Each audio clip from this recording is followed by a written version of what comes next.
పాప సుగాలి ప్రీతి ఇష్యూ.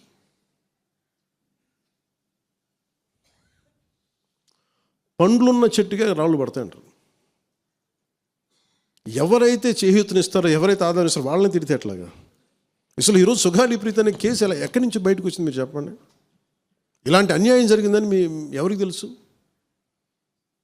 ఈ రోజున గత ప్రభుత్వం 2019, 2024లో ఒక ప్రభుత్వం మీద, అప్పుడు ముఖ్యమంత్రి మీద మాట్లాడటానికి అసలు ఎవరికైనా ధైర్యం ఉందా? ఒక ముఖ్యమంత్రిని ఒక మాజీ ముఖ్యమంత్రిని ఆ టైంలో అరెస్ట్ చేస్తే రావడానికి ఎవరు లేరు రోడ్ల మీద. అలాంటి పరిస్థితుల్లో ఓడిపోయి 2 చోట్ల ఓడిపోయి ఉన్న ఒక ఎమ్మెల్యే వాళ్ళ పార్టీకి వెళ్ళిపోతే ఏ మానసిక స్థైర్యం, ఏ ధైర్యం, ఏది ఉంటుంది చెప్పండి ఎవరికైనా? మరి అలాంటి సమయంలో నేను ఒక తల్లి పడ్డ వేదన తీసుకున్నాను. నాకే సరదానా 2 లక్షల మంది జనం మధ్యలో నడుచుకుంటూ వెళ్ళి ఆ సమస్యను హైలైట్ చేసి వాళ్ళు సిబిఐకి ఇచ్చారు. సిబిఐకి ఇస్తే మన ఇంటర్నల్ పేపర్ వర్క్ మనకి ఎలా తెలుస్తుంది? ఇంటర్నల్ పేపర్ వర్క్ వాళ్ళు ఇస్తే వాళ్ళు ఏంటంటే జీవో రిలీజ్ చేశారు. మా దగ్గర నుంచి వెళ్ళింది కానీ ఎక్కడికి వెళ్ళాలో అక్కడి నుంచి ప్రొసీడ్ చేయాలి, అక్కడ ఆపేశారు. హోంశాఖ నుంచి వెళ్ళింది సెక్రటేరియట్లో ఎక్కడో నెక్స్ట్ ఫైల్ ఢిల్లీకి వెళ్ళాల్సింది అక్కడ ఆపేశారు. మేము హోంమంత్రికి సిబిఐకి పంపించేసాం అంటే లెటర్ చేశారు, లాక్ చేసి లాకర్లో పెట్టారు. ఇది జరిగింది.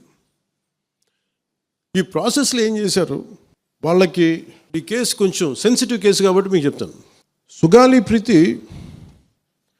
నేను ఎందుకు కొంచెం సున్నితంగా మాట్లాడాలి ఈ విషయం ఏదంటే, మీకు ఒక అన్యాయం జరిగినప్పుడు, ఎవరికైనా ఒక అన్యాయం జరిగినప్పుడు మనం ఏం చేస్తామంటే, నాకు ఆ వ్యక్తికి శిక్ష పడాలి, ఇంకింతే ఉండాలి. వాళ్ళు ఏం చెప్తున్నారంటే, ఎవరైతే వీళ్ళు వెనుకున్నారో, మరి గవర్నమెంట్ ద్వారా వచ్చారు, గత ప్రభుత్వం ఎలా వచ్చారో, వాళ్ళు ఏం చేశారంటే, మనం పెట్టిన ఒత్తిడి ఆ రోజు 2 లక్షల మంది మనం జనంతో తీసుకెళ్ళి అది నేషన్ వైడ్ ఇష్యూ అయ్యేటప్పటికి వాళ్ళు చేసింది ఏంటంటే, మనం చేసిన పోరాటం వల్లే ఎస్సీ ఎస్టీ అట్రాసిటీ కేసు బాధితులకు చట్ట ప్రకారం ఇచ్చే ప్రయోజనాలు, పరిహారాలు వారి కుటుంబానికి దక్కాయి.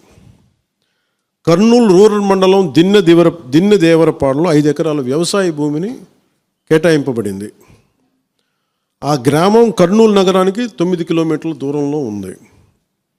ఈ రోజున మార్కెట్ వాల్యూ కనీసం ఎకరాకది వాళ్ళు చెప్పడం మీరు క్రాస్ చెక్ చేసుకుని 2 కోట్ల వరకు ఉంటుందని చెప్తా ఉన్నారు. వీరి కుటుంబానికి కర్నూలు కార్పొరేషన్లో కల్లూరు వద్ద 5 సెంట్ల ఇంటి స్థలాన్ని కేటాయింపు చేసిన ప్రభుత్వం. సెంటు 10 లక్షల నుంచి 15 లక్షల వరకు ఉంటుంది. పాప 2 తల్లిదండ్రులకి రెవెన్యూ శాఖలో జూనియర్ అసిస్టెంట్